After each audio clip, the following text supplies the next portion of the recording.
We all are trying to avoid slimy sales. Are you a potential client? Am I going to make money off you if I say I'm a marketing strategist? That means a lot of things to a lot of people. We should get rid of the marketing department, the sales department, combine them into one revenue team. When the messaging is really dialed in, you'll see them posture differently. They'll lean in and be like, how do you do that? Just because someone says you need to do something doesn't mean that that's actually part of your success strategy.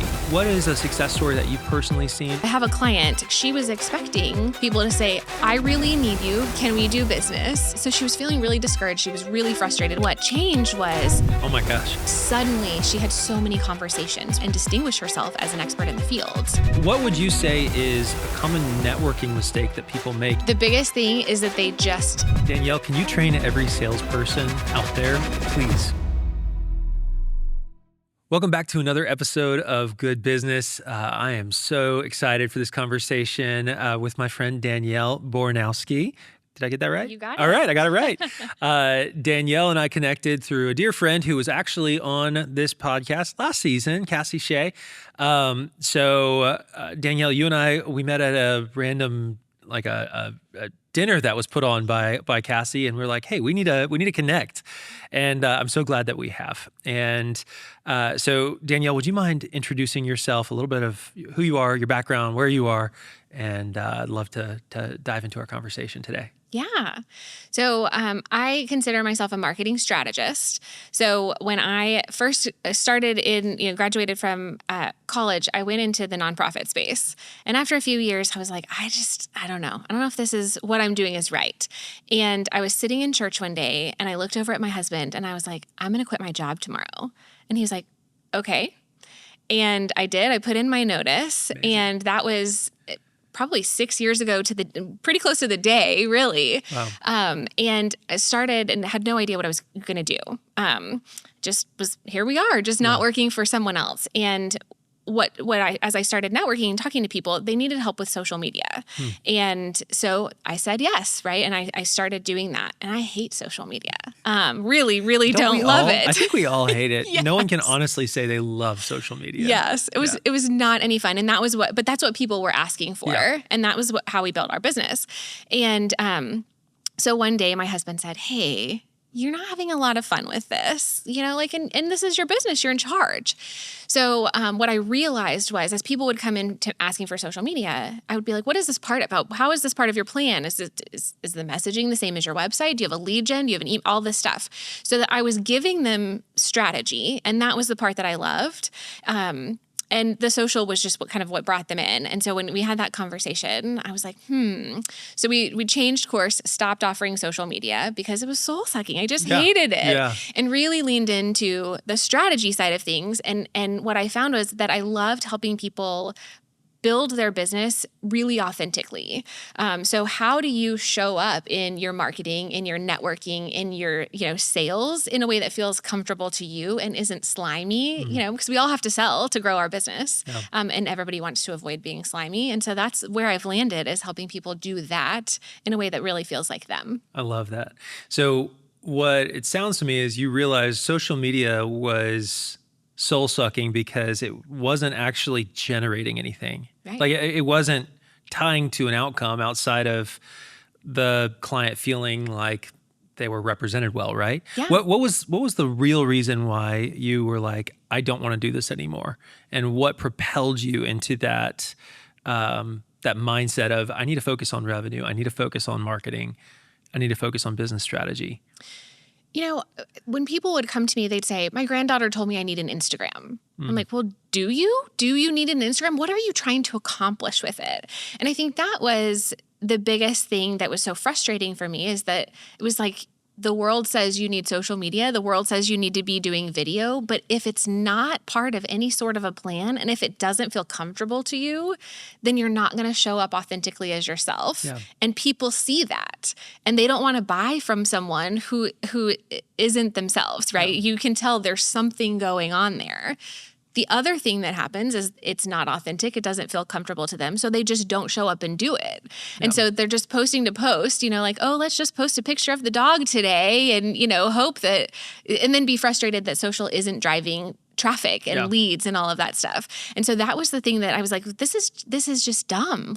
We can build a business on relationships and conversation and talking to people and not just playing to the algorithm and just posting because we're supposed to, the should show. Yeah.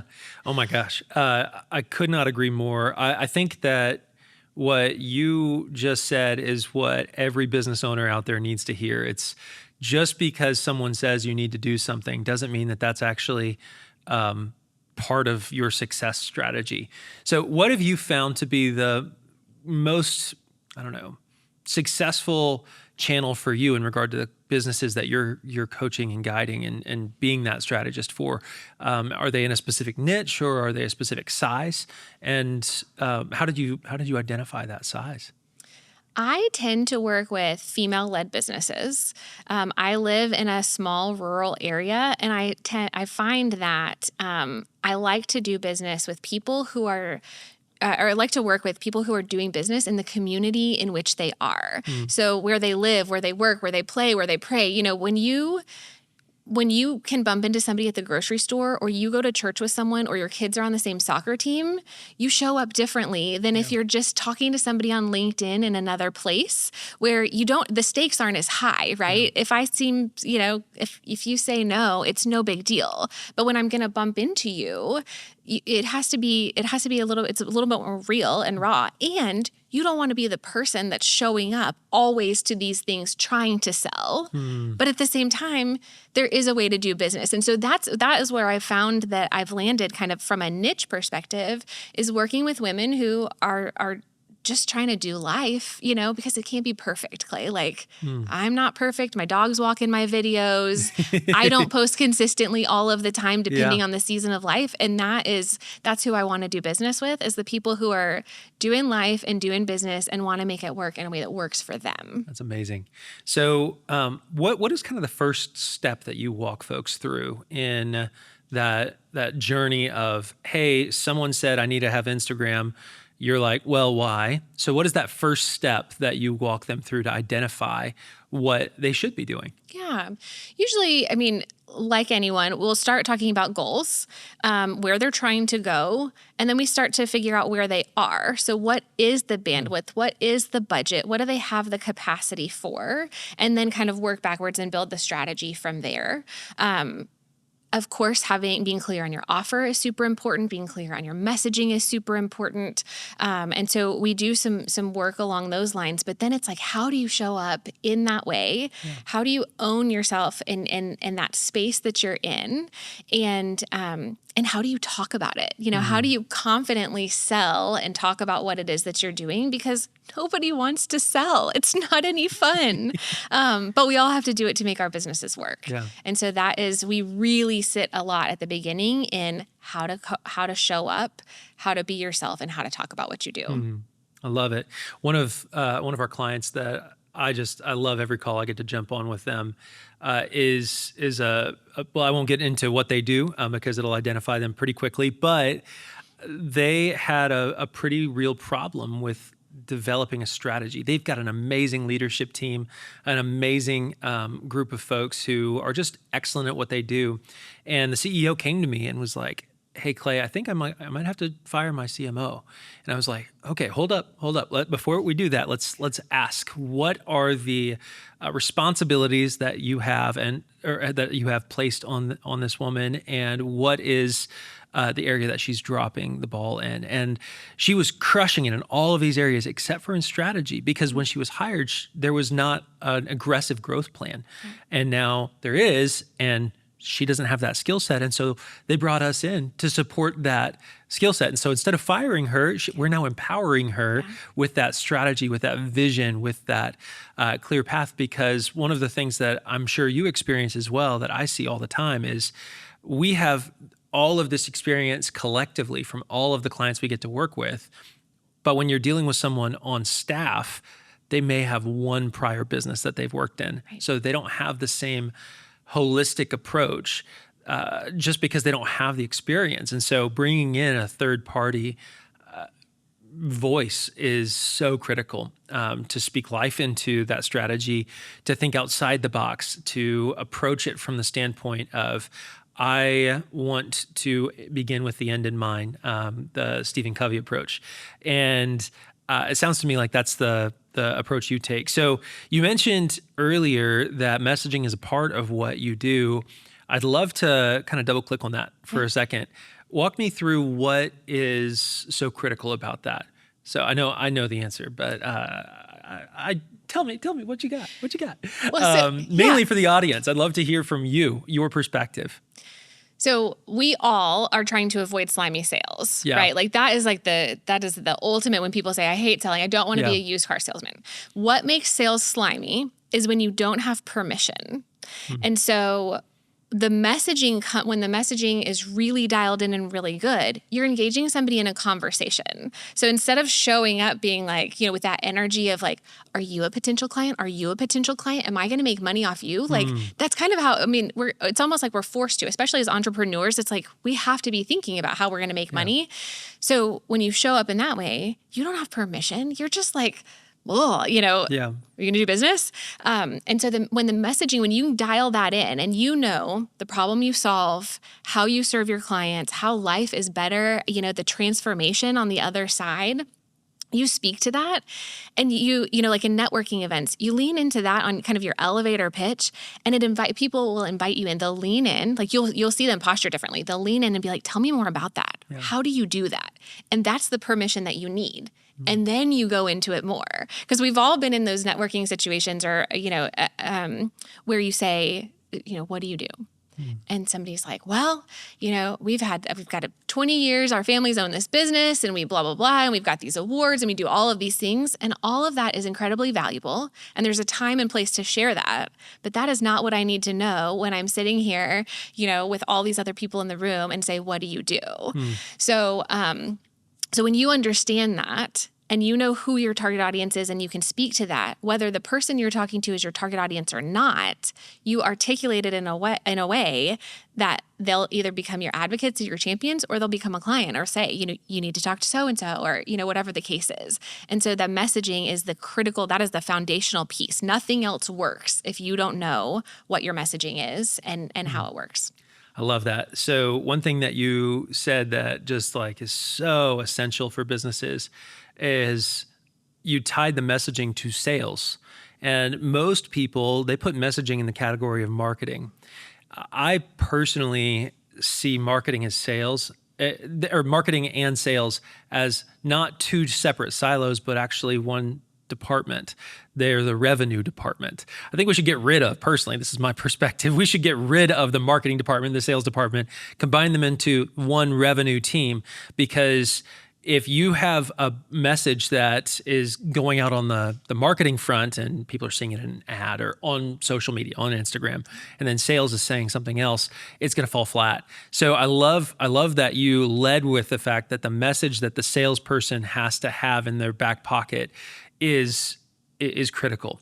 What would you say is a common networking mistake that people make? You kind of alluded to this a little bit, but in light of that elevator pitch, in light of how you present yourself, how you avoid the slimy sales, what is a common mistake that you see people making that I think could just take away right now and say, hey, don't do this anymore? Yeah. The biggest thing is that they just dump. They don't know who they're talking to. Yeah. They don't know what it is that's going to land with them. And so they just start going and just unloading everything they possibly can, every product on the shelf, every offer, hoping that they'll be able to pick up from the person in front of them, like, oh, that's what I'm interested in. Yeah. And it's not. People just, they just kind of like looking over your shoulder, making eye contact. Someone come rescue me from this situation. Yeah. So that's the biggest thing, is when they just dump and unload. Wow. Yeah, I think honestly, I kind of take the advice that my parents gave me when I first started dating, way back when. It was like, don't talk about yourself. Yeah. Just ask questions. Yeah. And it's going to be great. And so I've kind of stuck with that. And it works out really well. If all you do is just ask questions of your prospects and let them do the talking. And I mean, if they say, oh, well, what do you do? Well, this is what I do, but tell me more about you. Mm-hmm. I think that pivot is so critical. So I love that. What would you say is like a success story that you've seen in that category, where you have done hey, I'm going to ask you about yourself. I'm going to ask questions. What is a success story that you've personally seen or that you know is the outcome that's going to happen when you do that? If someone says, what do? You meet somebody new and they say, what do you do? And you just say, for me, if I say I'm a marketing strategist, that means a lot of things to a lot of people. And I'm not opening myself up to a conversation if they've had a bad experience or they think that sounds expensive or they don't know what it is and they don't want to ask or whatever the case is. You're not opening that up. So when you so I have a client who is a bookkeeper, and that's pretty self-explanatory what a bookkeeper is. And she would get nervous, to talk to people and to introduce herself because it's like, I'm a bookkeeper. And it's like she was expecting people to say, I really need you. Can we do business? Or I already have one and that's it. And then she was feeling really discouraged. She was really frustrated when she was attending events and things like that. And so we worked on her messaging, worked on that elevator pitch. And what changed was she was approaching when somebody would say, what do you do? She'd say, I have found that so many businesses are paying way too much money in taxes. And it's small little things throughout the year that they can be doing to save money. Nobody wants to pay taxes. Nobody wants to pay the government. And so people were like, what? And so then she'd say, I'm a bookkeeper and I help people figure out all of the right things throughout the year so that when tax time comes, it's easy and they're not paying as much. And people are knocking on her door like, wait a minute, I need to talk to you. Even if they had a bookkeeper already, their bookkeeper wasn't talking to them about that. Yeah. And so that opened up, she was so nervous to do these things. All she did was change how she talked about what she did. And suddenly she had so many conversations with people that she was able to talk about and distinguish herself as an expert in the field. I love that. Well, I'm sure she felt so much more confident going into those conversations as well. And not like the deer in the headlights of, oh no, I hope no one asks me what I do. What would you say is kind of a common theme that you hear from your clients about the outcomes? So that's the initial touch point. But when they get into that flow of, all right, I've had the clear message, I got that hook.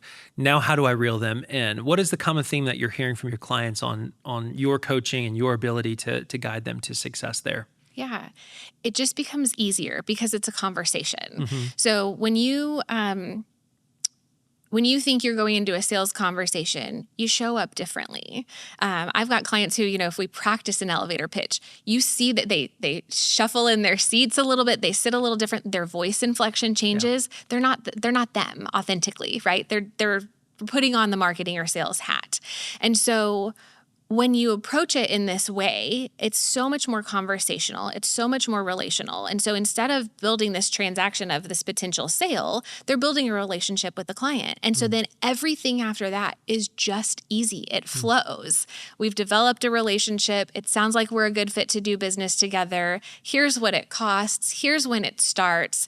And they just show up so much more comfortably and so much more relaxed that the client or the customer on the other end is like, oh, this is great. This is great. They've got this. I'm here for this. And so it just works, and it's not a big deal. I love it. Our theme for this season is velocity, creating velocity in your business. And everything that you just said, that's the catalyst. I don't know if you've ever heard of the flywheel analogy. Yeah. Obviously, a flywheel in a business or in a car, let's just use that actual example, you've got to have momentum. And if any one of the sections are not functioning correctly of that flywheel, then it's going to skip and you're not going to actually grow. So I feel like messaging and knowing how to talk about yourself is one of the necessary components.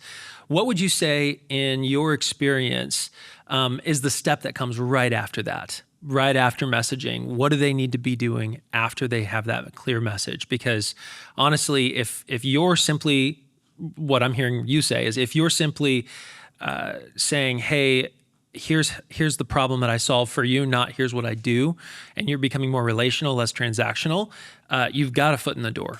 So how do you make sure that you close that deal? Because I think that's one of the common issues that I see in salespeople. I mean, when I do coaching, it's like, okay, y'all are getting people to the door. You've got, one of the clients that we talked to just yesterday, they get 600 calls in a month and they closed like 10% of them. And I'm like, okay, there's something going on there. We got to close more than 60 deals.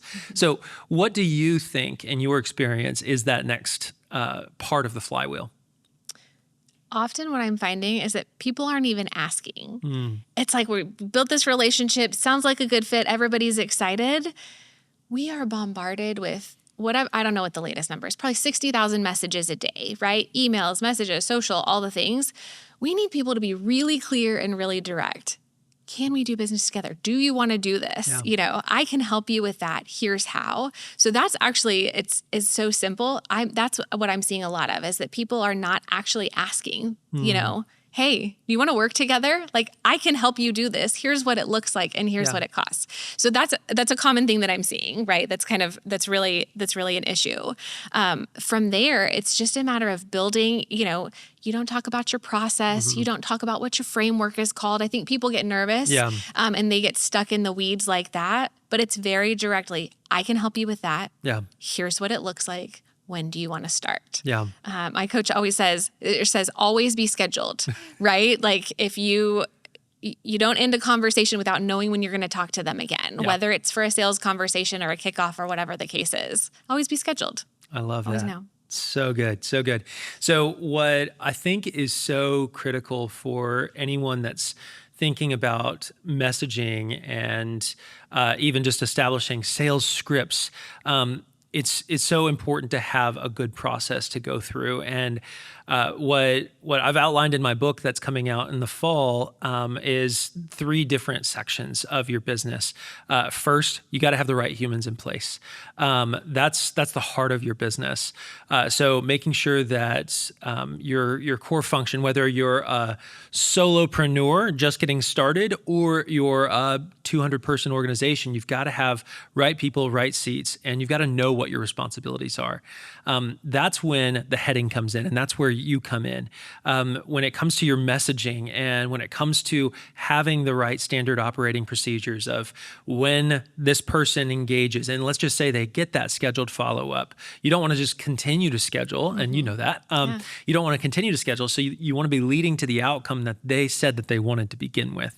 So if for the instance of your bookkeeper friend who isn't just a bookkeeper, but someone who helps avoid overpaying taxes, well, all of a sudden I'm like, can I get their number? I'd love their number. Yeah. Great job on that message, by the way. But when we're talking about trying to get them to that, I think, yes, there's also the issue of just people forgetting to ask for the sale. But tactically, what tools do they need to actually close the deal? Yeah. I mean, things like what payment processor to use, what is the medium for getting a contract in place? Do I even need a contract? Yes, you need a contract. Always have a contract, please. But yeah, what is your experience, and what are you used to seeing work really well for example, with this bookkeeper that you work with? What did she do, or she? Okay. What did she do when it came to actually closing the deal? Yeah. So tactically. So one of the things that I think that we get caught up on sometimes is we're busy, right? And we know what we're trying to do, and we think about it from our perspective. We have to pause for a minute and think about the customer experience and what does that customer journey look like? So depending on your industry, your business, where, your customer or client is in a different, you have to know them. And once you know them, then you can build this. So yes, are they somebody that you need text reminders for? Then you set up a whole texting system. Are they somebody that has purchase orders where things have to be approved, or can they swipe a card to pay for things? Like, when you have to zoom out a little bit and walk through that process. And I love to map that out with my clients. So we use a whiteboard tool, and we build that out, and it's like, okay, what button do they push?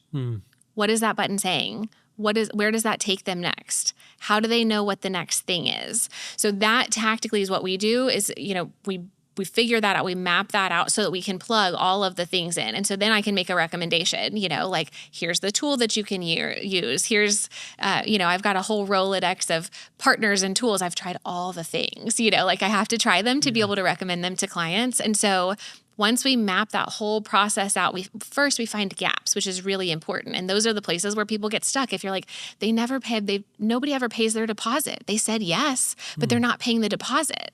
That's a real issue. If they said yes, like, let's grab the money now, right? Yeah. They said, yes, let's lock in and get the thing. They're excited. And you don't want to wait 2 weeks until your bookkeeper says, you have this outstanding thing. And then you're trying to chase them down and they're on vacation. And then, you lose traction.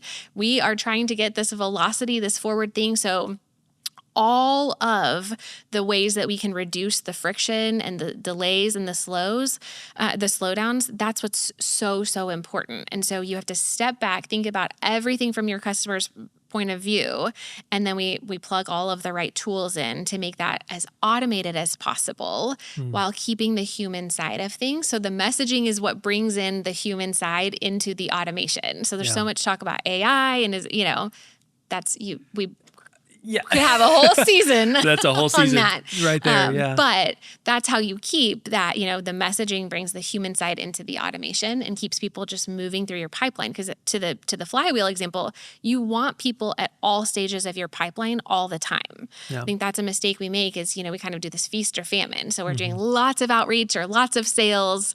And then we're like, oh crap, we can't onboard all these people. Yeah. So let's pause. And then it's like, where's the business? Yeah. And so you keep going back and forth. And so when you can build that, you've got people at all stages all the time. Love that. Well, and that's something that we could unpack in an entire day-long workshop with one of our clients. So I love that. Okay. One of the reasons why I respect you a lot is something you mentioned earlier, marketing strategist. There's a lot boiled into that word. Frankly, it doesn't take much for someone to get up and say, I'm a marketing strategist, because they just said that they're a marketing strategist. This is kind of reminds me of the Michael Scott episode where he says, I declare bankruptcy. No. There's actually a process to actually become a marketing strategist that's worth their salt. And it's when you're self-implementing. And so I love when I connect with other marketers and really revenue geniuses who take their own medicine. So you were telling me right before the podcast, right before we walked into the studio today, about one of your new ventures, and I was just fascinated. So y'all are going to get a kick out of this one, y'all. So Danielle, could you walk me through what you're working on right now? Yes, I can. So we have a new element of our arm of our business that is a chicken adoption situation. That sounds negative. I don't know what to call it. It doesn't even have a name yet. An experience. The chicken adoption experience. There you go. So we have backyard chickens. We just love the eggs. They've turned into pets. All of our chickens have names, and so when we would have extra eggs, my husband would take them into the office and, he'd put out a message on Slack and say, there are eggs in the kitchen. And people would knock someone over to get to the kitchen to make sure that they got these eggs. And so he came home one day and he's like, what if we let people adopt a chicken? They pay for the chicken, we raise it. There are lots of people, in Austin who can't have poultry because of their HOA. And I was like, that's weird. I don't know what you're talking about. And I slept on it and I came back the next day and I was like, that's brilliant, babe. I love this. So I throw together a flyer, adopt a chicken. Here's how much it costs. You pay for a chicken. So we've got I call her my chicken dealer. We have a chicken dealer who loves to raise chicks. We hate the chick phase because it's a lot of work. Yeah. So we just buy these laying hens from her. They're already laying eggs. They're ready.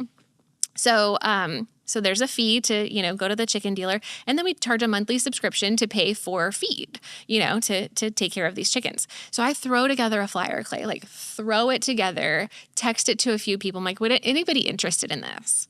Within 5 days, we were making a profit on these chickens. Okay, we had people signed up. They were ready for their chickens. I'm like, oh my gosh, there's money in Venmo. This is cool. So I'm doing some math. I create a chicken calculator. Okay, how do you profit from your flock? So I have a chicken calculator. So then my marketing brain just goes nuts. I'm thinking about the customer experience. How can we get them to engage? So they adopt their chicken, they name it. I'm like, hey, come out and visit your chicken anytime. If you can't come out, I'll send you pictures and videos of your chicken. And then I'm like, this is a lot of work the more chickens we get. So I create an Instagram account for the chickens. I create a custom GPT that's trained in Creamsicle, who's our head hen, her voice. And so every time I have a picture or video, I just go to my custom GPT and I'm like, hey, so-and-so's broody. I've trained the GPT in all of the chickens' personalities because they have them. And ChatGPT just cranks out a post, and I post it on Instagram. People love Amazing. it. So then I'm like, okay, this is awesome. And people love it. And my business coach was like, Danielle, you figured out how to profit in less than a week on backyard chickens beyond just selling eggs. She's like, write it down and sell the guide. So now we have a guide to teach people how to profit from their backyard flock. I have, you can pay for access to a custom GPT so that you can have your own Instagram account. Brilliant. I've got a VIP upgrade if people want the templates, the adoption certificates, and all of these things to make this experience. And so we have this whole chicken experience. It's like mailbox money, and I get to hang out, with my chickens during the day, and I'm essentially getting paid for it. That's amazing. That's amazing. Well, you obviously took your own medicine. You were like, okay, I've got to get it from initial message, and obviously your husband has a lot to Yes. A lot of the credit there. But you took that, you ran with it, and you're like, all right, let me get the message, let me get that flywheel going, let me make sure that people know how to actually do business with me. Right. And I'm going to continue to add value. And I mean, that's the basics of a marketing funnel. I mean, the delight feature of a marketing funnel is so critical. I love everything that you're doing. Yeah. We did the messaging. We've got a lead generator. I'm talking on podcasts about this. So we've got the lead gen there. Then we've got the upgrade. I mean, it is a mini marketing plan. I love it. Just centered around chickens. Honestly, some of the best learning experiences that I've had is practicing on my own businesses. Yeah. So I love and respect that so much. Okay. So going back to what we were talking about earlier with the networking component, just to kind of leave our audience as we're coming up on time, leave our audience with some parting wisdom. How would you recommend to follow up authentically with folks after you've initially networked with them? And honestly, I'm quite selfish in this question because I was at a conference last week and I have like 20 people that I need to follow up with. And I love your heart behind everything that you said, where it's so critical to not be just looking at people as potential revenue, but as people with problems that you can hopefully solve. So tell me how you would go and approach follow-up post-networking? Yeah, it's a great question. And I wake up every morning, and part of my morning prayer is like, God, how can I bless someone today? Like, how can I be of service? And that's the lens that I put on when I'm doing follow-ups with people. Did I hear a podcast that I can recommend to them? Did they say something, whether it was business or personal, that of something they were stuck on or struggling with, that I can connect them to a resource, right? Mm-hmm. I know lots of people, from networking. I have chickens and kids and family, so if somebody said they were struggling with potty training or sleep, I've got a sleep coach I can make a recommendation to. So it's really just sitting and reflecting for a minute about the conversation we had, and how can I just talk to them again? Do I send them a resource? Hey, I wrote this blog post. You might really like it.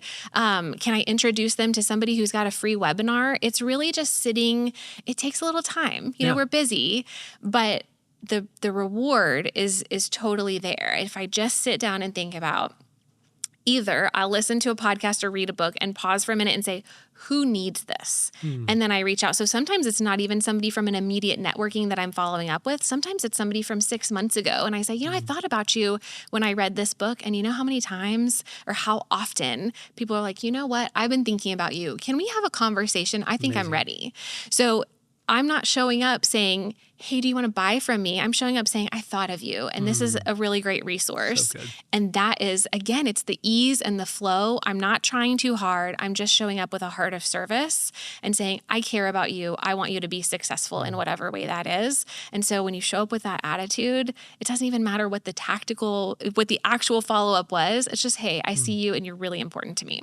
Danielle, can you train every salesperson out there, please? Because I get so many emails, so many phone calls. I mean, I was talking to my wife just yesterday. I was like, I have 700 text messages right now, and most of them are from salespeople. Can someone please teach these people how to add value instead of try to steal and take and only get something for themselves? I mean, the telltale, what's the right word? Proverb of it's so much better to give than to receive. Absolutely. And I think if you just come from that mentality, then you'll be really successful in sales. That's what I'm taking away. That's how you do good business, Clay. Thank you. That's a great way to wrap up the episode. Is there any way or anything that you would encourage to our audience? Any way you would encourage people to connect with you? How can they stay connected?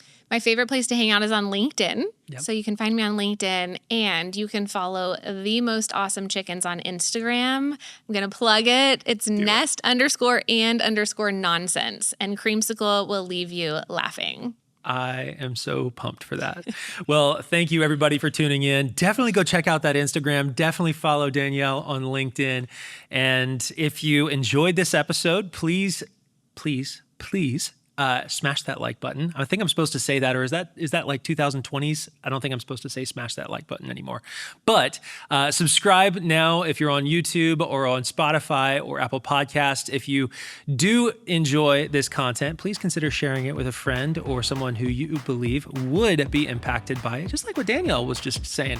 If you think about somebody today that you're like, this podcast would be really helpful for you, shoot it on over to them. And if you want to give us a 5-star on Apple Podcasts, we'd love that too. So we'll see you guys next time on Good Business.